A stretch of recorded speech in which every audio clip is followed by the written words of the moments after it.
Eu vi a cruz. Ela era feita de cartolina amarela, media cerca de 10 por 7 centímetros. Na parte de cima dela havia escrito o texto de Apocalipse 2:10: Ser fiel até a morte e dar-te-ei a coroa da vida. Na parte de baixo havia um pequeno pedaço de cordão. Ela estava à venda numa livraria evangélica. Era um marcador de página e custava R$ 1. Eu vi a cruz. Ela era feita de pedra-sabão e era muito bem trabalhada. Media uns 25 por 15 centímetros e havia nela uma base e um pedestal de modo que ela poderia ficar de pé. Era um enfeite. Estava à venda numa feira de artesanato e custava R$ 20. Eu vi a cruz. Ela era feita de ouro puro, 18 quilates. Estava à venda numa joalheria. Havia uma cordinha para que ela fosse pendurada no pescoço e tinha sobre o seu fundo um veludo vermelho e uma luz também repousando sobre ela, de modo que toda a sua beleza fosse destacada. Ela media de 3 centímetros por 5 e custava R$ 2.500. Eu vi a cruz.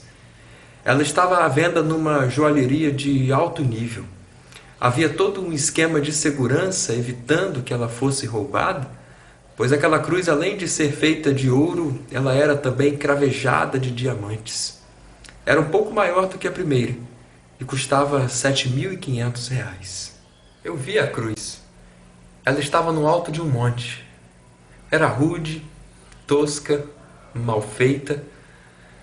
Não havia nenhuma luz sobre ela para que a sua beleza fosse ressaltada, pois ela não tinha beleza. Aliás, a luz naquele dia se escondera por entre as nuvens. Aquela cruz não era um enfeite, não era um adorno. Aquela cruz era um objeto de tortura. E ela estava suja de sangue. Ela estava suja de sangue por um homem que era inocente e que estava ali sendo crucificado em nosso lugar. Aquela cruz era a cruz de Jesus, era a cruz da redenção da humanidade. Aquela cruz era a minha cruz, era a sua cruz, era a nossa cruz.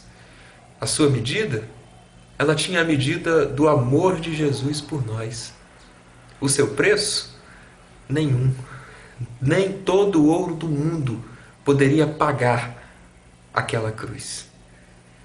Essa é uma reflexão muito bela, muito profunda, escrita pelo saudoso pastor Isaltino Gomes Coelho Filho, e que nos faz pensar um pouquinho sobre a cruz de Cristo.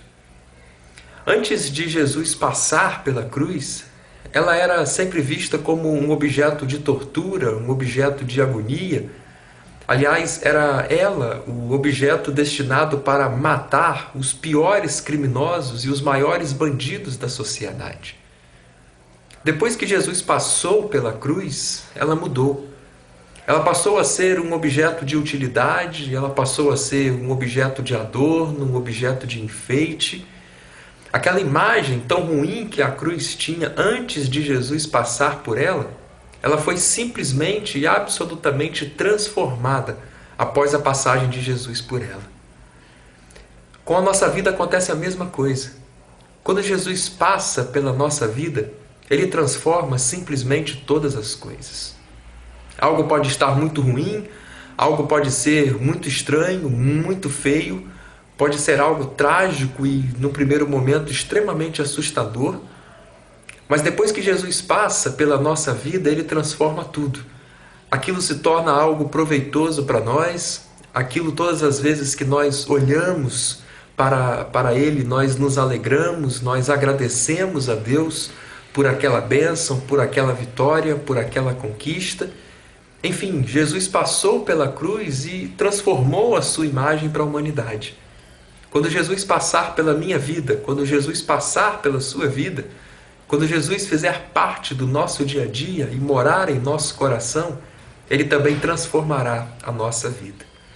Eu quero incentivar e encorajar você a fazer isso, a convidar Jesus a passar pela sua vida, para que você veja a transformação que Ele pode causar em você. Que Deus possa abençoar a sua vida.